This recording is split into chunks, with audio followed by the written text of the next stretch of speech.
रोज रोज नाश्त्यासाठी रवा उपमा पोहे खाऊन कंटाळा आला असेल तर मस्तपैकी रव्यापासून छानशी रेसिपी बघूया। तर सगळ्यात कढईमध्ये मी 2 चमचे तेल गरम करायला ठेवले। तेल गरम झाले, आता ह्याच्यामध्ये मी पाव चमचा मोहरी घातले, पाव चमचा उडदाची डाळ आणि पाव चमचा चण्याची डाळ घातले। आता ही डाळ थोडीशी मी या तेलावरती परतवून घेते। डाळ छान परतली गेली, आता ह्याच्यामध्ये ना बारीक चिरलेली हिरवी मिरची घालते। तर 2 हिरव्या मिरच्या इथे मी बारीक चिरून घेतलेत। त्यासोबत थोडेसे काजूचे तुकडे करून घेतले, तर ते सुद्धा घालते आणि चांगली फोडणी खमंग अशी तयार करून घेते। तर फोडणी मस्त तयार झाली। आता ह्याच्यामध्ये मी 1 वाटी रवा घेतला आहे, जो आपल्या घरात नेहमी वापरतो तो जाड रवाच घेतला आहे, बारीक असेल तर बारीक वापरू शकता। तर आता रवा घातला आहे, रवा एक 4 ते 5 मिनटं चांगला छान खमंग असा भाजून घ्यायचा। खूप करपवून द्यायचा नाही, फक्त छान खमंग असा भाजला गेला पाहिजे, मस्त याचा वास यायला पाहिजे रव्याचा।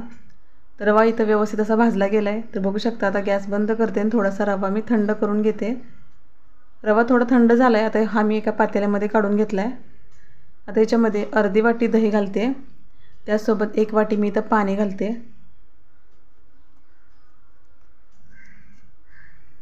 इथे आता हे सगळं व्यवस्थित मिश्रण मी एकजीव करून घेते। आता रव्यामध्ये थोडंसं भिजण्यासाठी पाणी जास्त कमी जास्त लागू शकतं, तर इथं मी 1 वाटी पाणी आणि अर्धी वाटी दही घातले। दह्याच्या ऐवजी आपण इथं ताकसुद्धा वापरू शकतो। तर छान असं मी मिक्स करून घेतलं आहे आणि हे आता अर्ध्या तासासाठी मी हा रवा झाकून ठेवून देते छान फुलण्यासाठी।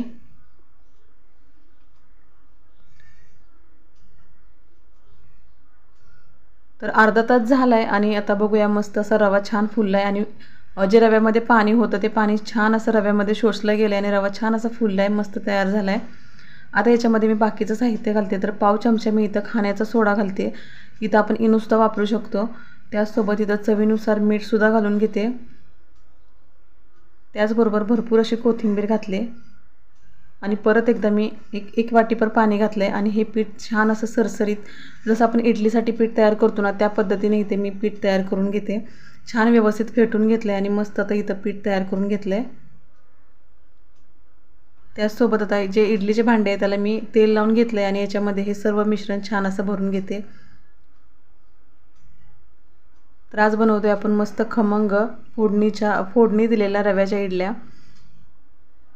तर इथं याच्यामध्ये व्यवस्थित असं पीठ भरून छान मी पसरवून पण घेते। खूप जास्त पीठ घातलं ना तर खूप जास्त जाड जाड इडल्या होतात आणि फुलायला व्यवस्थित वेळ भेटत नाही किंवा जागा भेटत नाही असं। इथं छान पीठ मी ह्या इडली पात्रामध्ये भरून घेतलं आहे आणि पाणी गरम करायला ठेवलं होतं। पाणी छान उकळले आणि गॅस थोडा कमी केला आहे आणि याच्यामध्ये ह्या ज्या इडल्या मी शिजायला घालते। एका वाटीमध्ये आपल्या 12 इडल्या तयार होतात। तर इथे मी एक 15 ते 20 मिनटं इथे इडल्या शिजवून घेतलं आणि बघू शकता छान अशा इडल्या फुललेत, रंग पण खूप मस्त आला आहे। आता इथे गॅस बंद करते आणि थोड्याशा थंड होऊन देते आणि इडल्या गरम गरम असताना कधी काढायच्या नाहीत, कारण गरम असताना काढल्या ना तर पटकन मोडल्या जातात किंवा मग भांड्याला चिकटल्या जातात। त्यासाठी इथं छान अशा इडल्या मी बऱ्यापैकी थंड करून घेतल्यात आणि बघू शकता इथे मी इडल्या काढून घेते। अजिबातही भांड्याला चिटकत नाही, खूप मस्त अशा इडल्या तयार होतात आणि छान पद्धतीने निघतात। तर इथं बघू शकता मस्त अशी इडली तयार झाली, छान अशी जाळे आले।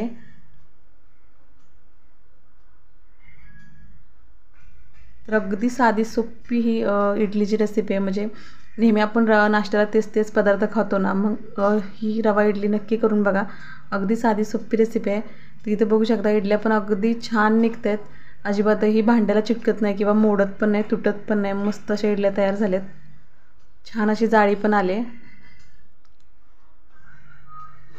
इथे इडल्या आणि चटणी तयार आहे। तुम्हाला एक मी इडली तोडून सुद्धा दाखवते। तिथे बघू शकता मस्तपैकी आतपर्यंत अशी पोकळ मस्त छान मौसूद झाली आहे। तर चला मंडळी, तुम्हाला रेसिपी कशी वाटली, रेसिपी आवडली असेल तर नक्की लाईक करा। रेसिपी जरा जरी कुठे आवडली असेल तर कमेंट करून जरूर सांगा तुम्हाला रेसिपी कशी वाटली। चॅनलवरती नवीन असेल तर सबस्क्राईब करा। तर चला भेटू अशा छानशा साध्या सोप्या रेसिपीसोबत।